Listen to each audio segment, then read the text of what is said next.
ഭൂരിപക്ഷ വോട്ട്, ന്യൂനപക്ഷ വോട്ട്. പണ്ടൊക്കെ ഇത് പറയുമ്പോൾ ഭൂരിപക്ഷം കിട്ടുന്ന വോട്ട് അല്ലെങ്കിൽ കുറഞ്ഞു പോകുന്ന വോട്ട് എന്നൊക്കെയാണ് തോന്നുന്നതെങ്കിൽ ഇത്തവണത്തെ ഇലക്ഷനിൽ ഈ രണ്ട് വോട്ടും രണ്ട് തരത്തിൽ പിടിക്കാനാണ് മൂന്ന് മുന്നണികളും ശ്രമം നടത്തുന്നത്. ഭൂരിപക്ഷ വോട്ട് എന്ന് പറയുമ്പോൾ ഭൂരിപക്ഷ സമുദായത്തിൻ്റെ വോട്ട്, ന്യൂനപക്ഷ വോട്ട് എന്ന് പറയുമ്പോൾ ന്യൂനപക്ഷ സമുദായങ്ങളായ മുസ്ലിം ക്രിസ്ത്യൻ ജനവിഭാഗങ്ങളുടെ വോട്ട്. ആ ഭൂരിപക്ഷ സമുദായത്തോടൊപ്പം നമ്പൂതിരി മുതൽ നസ്രാണി വരെ ചേർത്ത് വെച്ചുകൊണ്ട് ഈ ന്യൂനപക്ഷ വോട്ടിൽ നിന്നും കുറച്ച് അടർത്തിയെടുക്കാൻ ഉള്ള ആഗ്രഹം ഇതിലുണ്ട്.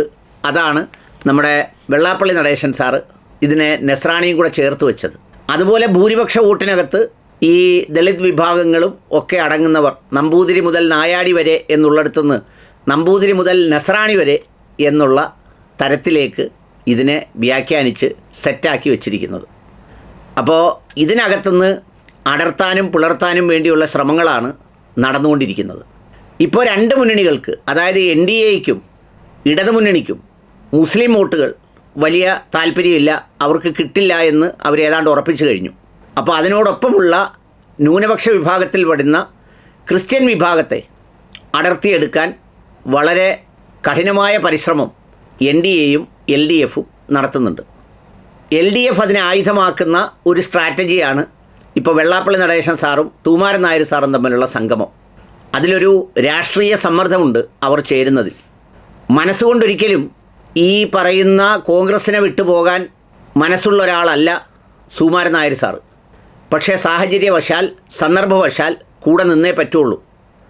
അപ്പോൾ അങ്ങനെ ചേർന്ന് നിൽക്കുന്ന ഒരു കാഴ്ച രണ്ട് മുന്നണികൾക്ക് ഈ ഇലക്ഷന് സന്തോഷകരമാണ്.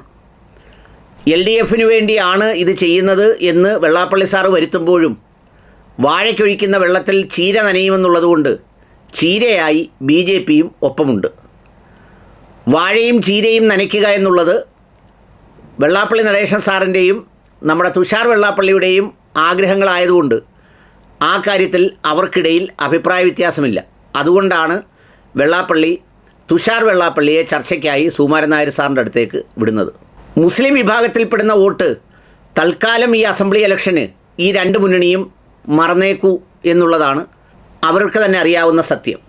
അതുകൊണ്ട് മറുവശത്ത് ഇതിനെ ത്വരിതപ്പെടുത്താനും ശക്തിപ്പെടുത്താനും വേണ്ടിയാണ് മുസ്ലിം ലീഗിനെ കടന്നാക്രമിക്കുന്നത്.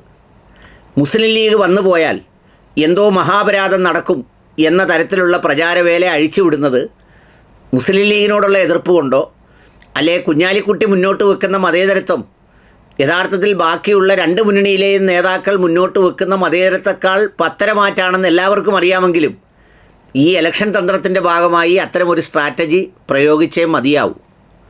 ഇപ്പം നമ്മുടെ നിയമസഭയുടെ കണക്കെടുത്താലും മന്ത്രിസഭയുടെ കണക്കെടുത്താലും മന്ത്രിമാരുടെ PSമാരുടെ കണക്കെടുത്താലും എല്ലാം ഈ പറയുന്ന മുസ്ലിം ന്യൂനപക്ഷ സമുദായത്തിലെയോ ക്രൈസ്തവ ന്യൂനപക്ഷ സമുദായത്തിലെയോ ആളുകൾക്ക് അമിതമായ സന്തോഷം തോന്നാൻ ഒരു കാര്യവുമില്ല. മുസ്ലിം ജനവിഭാഗത്തിൽപ്പെടുന്നവർ തീരെയില്ല എന്നതാണ് ഒരു സത്യം. അത് വസ്തുതയായിരിക്കെ തന്നെ ഈ പറഞ്ഞ സംഗതിയുമായി ബന്ധപ്പെട്ട് ഇത് പിടിച്ചെടുത്തേ മതിയാവൂ എന്നുള്ളതുകൊണ്ട് ലീഗിനെ ഇടിച്ചിടിച്ച് പിഴിഞ്ച് ഇടിച്ച് പിഴിഞ്ച് ഇടിച്ച് പിഴിഞ്ച് ഇങ്ങനെ തുടർന്ന് പോയിക്കൊണ്ടേയിരിക്കും. അതിന് UDFിൻ്റെ കയ്യിലുള്ള ഏറ്റവും ബെസ്റ്റ് മറുമരുന്നാണ് ശബരിമലക്കൊള്ള.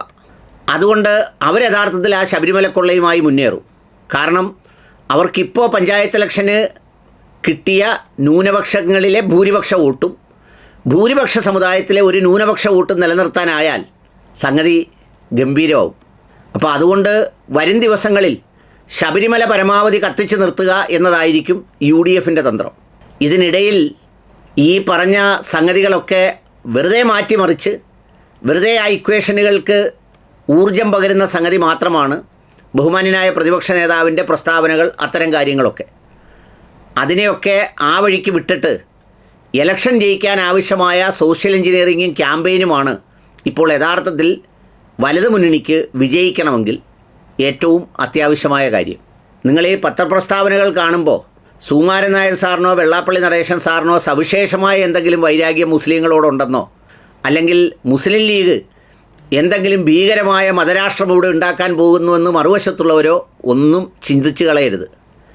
ഇതെല്ലാം സ്ട്രാറ്റജികളാണ്. തന്ത്രങ്ങളാണ്.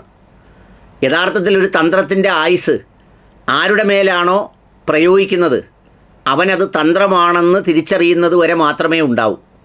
അതുകൊണ്ട് തന്ത്രമാണ് എന്നുള്ളത് 100 വട്ടം ഉറപ്പായും തിരിച്ചറിഞ്ഞ് വേണം ഇതിനെയൊക്കെ കാണാൻ.